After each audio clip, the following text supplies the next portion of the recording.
महिंद्रा ने अपनी next generation Scorpio को लॉन्च कर दिया है आधा अधूरा। आधे अधूरे से मेरा मतलब है कि इस गाड़ी को ऑफिशियली अनवील कर दिया गया है अंदर और बाहर से, लेकिन सिर्फ मैनुअल ट्रांसमिशन के ही प्राइसेस को बताया गया है।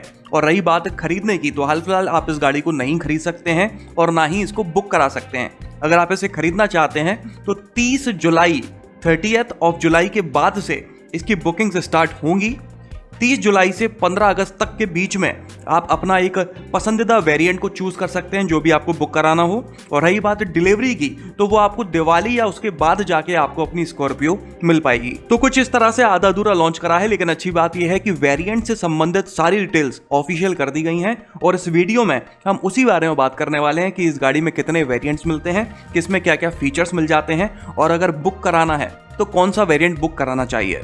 तो चलिए शुरू करते हैं। इस गाड़ी को बेसिकली 5 वेरिएंट्स में डिवाइड किया गया है। बेस वेरिएंट है Z2, उसके ऊपर Z4, फिर Z6, फिर Z8 और फिर टॉप वेरिएंट है Z8L। इसमें आपको 6 सीटर और 7 सीटर दोनों ही ऑप्शंस मिल जाते हैं, लेकिन 6 सीटर आपको सिर्फ टॉप वेरिएंट Z8L में ही मिलता है, बाकी सब में सिर्फ 7 सीटर है। तो चलिए शुरू करते हैं। सबसे पहले बात कर लेते हैं उन स्टैंडर्ड फीचर्स के बारे में जो आपको इस गाड़ी में कम से कम मिलते हैं, फिर आप चाहे कोई भी वेरिएंट ही क्यों ना खरीदें। सेकंड रो में एसी वेंट्स मिल जाते हैं, इंफोटेनमेंट सिस्टम में touch screen, steering mounted audio controls, आगे के कैबिन में USB पोर्ट मिल जाता है, पावर विंडोज मिल जाती हैं चारों जगह पर, रूफ लैंप मिल जाते हैं फर्स्ट और सेकंड रो में, LED turn indicators on ORVM और LED टेल लैंप्स। इसके अलावा सेफ्टी की बात करें तो ABS, EBD, dual airbags, isofix child seat anchor और 4 डिस्क ब्रेक जैसे फीचर्स आपको इस गाड़ी में स्टैंडर्ड मिल जाते हैं हर किसी वेरिएंट में। ये तो हो गए वो सभी फीचर्स जो आपको स्कॉर्पियो में कम से कम मिलने ही मिलने हैं। अब बात कर लेते हैं बेस वेरिएंट Z2 के बारे में। ये वेरिएंट में आपको सिर्फ मैनुअल ट्रांसमिशन मिलता है, पेट्रोल और डीजल दोनों ही इंजन के साथ। पेट्रोल इंजन इसमें आपको 12 लाख रुपीस का मिल जाता है, जबकि डीजल इंजन 12.5 लाख रुपीस का। फीचर्स की बात करें तो जो सभी फीचर्स मैंने आपको अभी अभी स्टैंडर्ड बताए थे, उन सब के अलावा इसमें आपको rear parking sensors, instrument cluster में 10.66 सेंटीमीटर की मोनोक्रोम क्लस्टर मिल जाता है। आगे जो ग्रिल्स हैं वो ब्लैक कलर की मिलती हैं, ना ही सिल्वर और ना ही क्रोम। डुअल बैरल हेडलैम्प्स मिल जाते हैं जिसमें LED वगैरह नहीं है, और 17 इंच के स्टील व्हील्स मिलते हैं। बस इतने ही कुछ बेसिक से फीचर्स आपको बेस वेरिएंट में मिल पाते हैं, लेकिन अच्छी बात यह है कि touch screen, steering mounted controls, power Windows जैसे फीचर्स इसमें बेस वेरिएंट में ही दिए गए हैं।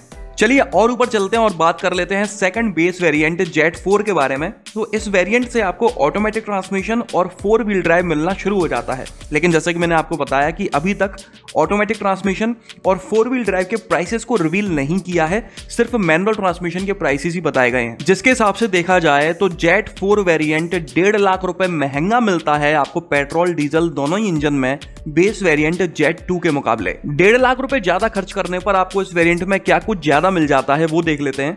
Anti pinch driver window, electrically adjustable ORVM, height adjustable seat plus lumbar support, rear wiper, washer and defogger, silver front grills जो अभी तक black मिल रही थी, rear spoiler, steel wheel with cover जिसमें कवर अभी तक आपको नहीं मिल पा रहा था।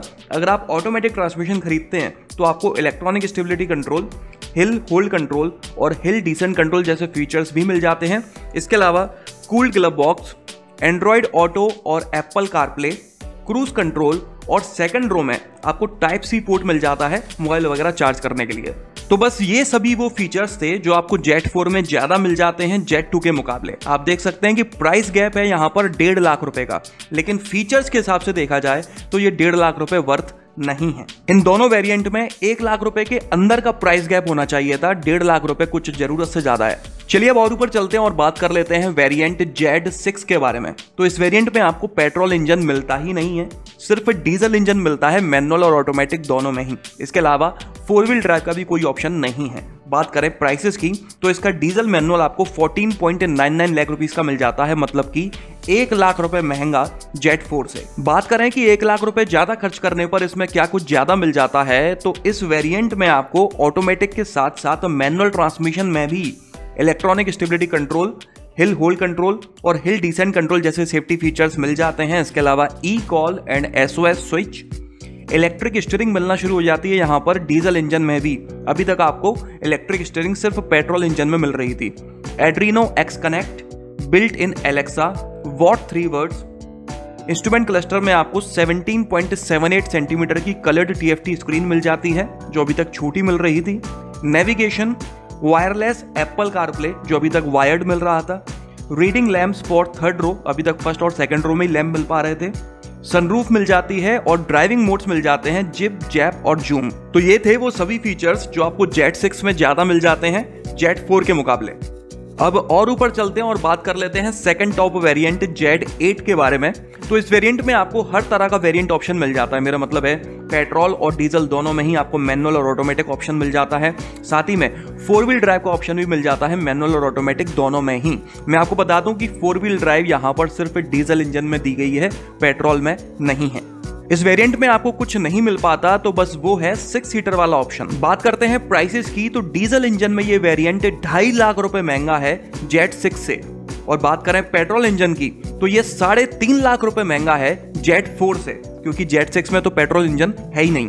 2.5 से 3.5 लाख रुपए के प्राइस गैप में आपको इसमें क्या कुछ ज्यादा मिल जाता है वो मैं आपको बता देता हूँ। 6 एयरबैग्स मिल जाते हैं जो अभी तक सिर्फ 2 मिल पा रहे थे। Tyre pressure monitoring system, dual zone automatic climate control system, rear camera, rich coffee black leatherette interior, leather wrapped steering and gear shift lever, push start button, anti pinch को driver window, power foldable ORVM, auto headlamps and wiper, chrome front grille जो अभी तक silver मिल रही थी, dual barrel LED projector headlamps जो अभी तक LED नहीं मिल पा रहे थे, LED DRLs, LED projector fog lamps, LED sequential turn indicators, Chrome door handles, diamond cut alloy wheels इन ऑटोमेटिक ट्रांसमिशन ओनली। मैनुअल में आपको अभी भी वो स्टील व्हील्स विद कवर ही मिलते हैं, डायमंड कट नहीं मिलते।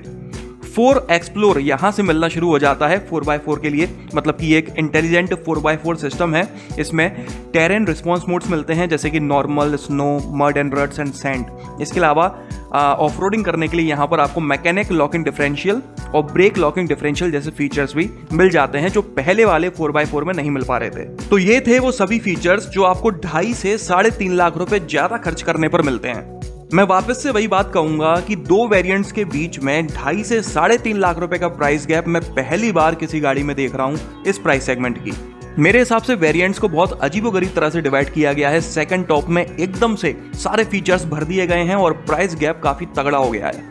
अब बात कर लेते हैं टॉप वेरिएंट जेट 8L के बारे में। तो यहाँ पर आपको 7 सीटर और 6 सीटर दोनों ही ऑप्शन मिल जाते हैं और सेकंड टॉप की तरह बाकी ऑप्शंस भी यहाँ पर हैं जैसे कि 4 wheel drive, 2 wheel drive, manual, automatic, सब कुछ है। प्राइसेस की बात करें तो top variant jet 8L second top jet 8 से 2 लाख रुपए महंगा मिलता है। यहाँ पर भी काफी तगड़ा प्राइस गैप है दोनों ही वेरिएंट्स में। अब देख लेते हैं 2 लाख रुपए ज्यादा खर्च करने पर आपको फीचर्स में क्या कुछ ज्यादा मिल जा रहा है। Driver drowsiness detection, front parking sensors अभी तक सिर्फ रियर में मिल रहे थे।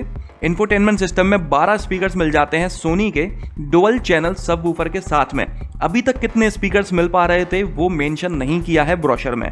अगर आप इस वेरिएंट में डीजल 4 व्हील ड्राइव ऑटोमेटिक खरीदते हो तो आपको वायरलेस चार्जिंग मिलेगी, वरना नहीं। इसके अलावा फ्रंट कैमरा मिल जाता है यहाँ पर, अभी तक आपको रियर कैमरा मिल रहा था। 6 वे पावर एडजस्टेबल ड्राइवर सीट और मैनुअल ट्रांसमिशन में भी यहाँ पर आपको डायमंड कट एलॉय व्हील्स मिल जाते हैं जो अभी तक नहीं मिल पा रहे थे। बस यही कुछ फीचर्स हैं जो आपको टॉप वेरिएंट में ज्यादा मिल जाते हैं सेकंड टॉप के मुकाबले, लेकिन 2 लाख रुपए का प्राइस गैप है दोनों वेरिएंट्स में। आप देख सकते हैं कि वेरिएंट्स में फीचर्स का डिस्ट्रीब्यूशन बहुत अजीबोगरीब तरह से किया गया है। किसी वेरिएंट को खाली छोड़ दिया है तो किसी में एकदम से फीचर्स को भर दिया है। और बात करें प्राइस गैप की तो 2 वेरिएंट्स के बीच में किसी में 2.5 लाख, किसी में 1.5 लाख, किसी में 3.5 लाख रुपए का प्राइस गैप है। इस प्राइस सेगमेंट की गाड़ी में पहली बार मैंने इतना तगड़ा प्राइस गैप देखा है 2 वेरिएंट्स के बीच में। चलिए बात कर लेते हैं कि इस गाड़ी का सबसे अच्छा वेरिएंट कौन सा है। तो मेरे हिसाब से इसका जेट 4 वेरिएंट एकदम परफेक्ट है। इसमें आपको जरूरत के लगभग सभी फीचर्स मिल जाते हैं। ऑटोमेटिक ट्रांसमिशन अगर आप खरीदते हैं तो आपको सेफ्टी फीचर्स भी ज़्यादा मिल जाते हैं। 4 व्हील ड्राइव का ऑप्शन भी इसमें दिया गया है। इसके अलावा अगर आप चाहते हैं कि आपको सनरूफ वाली गाड़ी चाहिए तो आप इसका जेट 6 वेरिएंट खरीद सकते हैं, जिसमें आपको 1 लाख रुपए ज़्यादा देने पड़ेंगे। सनरूफ के साथ कुछ फीचर्स आपको और भी मिल जाते हैं। इसके अलावा कई सारे लोग इस बात को लेकर भी कंफ्यूज होंगे कि हम पेट्रोल खरीदें या फिर डीजल खरीदें। तो एक बात मैं आपको क्लियर कर दूं कि अगर आप पेट्रोल इंजन खरीदना चाह रहे हैं तो आप माइलेज से बिल्कुल उम्मीद मत रखिएगा, मेरा मतलब है कि यह गाड़ी सिंगल फिगर माइलेज देगी पेट्रोल इंजन में। 9 या 10 के एमपीएल तब देगी जब आप काफ़ी प्यार से, काफ़ी मेंटेन करके रखते हैं गाड़ी को। इसलिए डीजल इंजन में ही इसको प्रेफर करें तो ज़्यादा बेहतर होगा। इस बात को कंपनी भी अच्छी तरह से जानती और समझती है। यही वजह है कि जेट 6 वेरिएंट में पेट्रोल इंजन का कोई ऑप्शन दिया ही नहीं गया है। इसलिए ये थी इस गाड़ी के बारे में पूरी जानकारी अभी तक की। जैसे ही बाकी वेरिएंट्स की प्राइसिंग सामने आएगी तो मैं वो भी आप लोगों को अपडेट कर दूंगा। कमेंट कर मुझे जरूर बताइएगा कि आपके हिसाब से इसमें आपको सबसे अच्छा वेरिएंट कौन सा नजर आता है। इस वीडियो में तो बस इतना ही। आपका दिन शुभ रहे। धन्यवाद।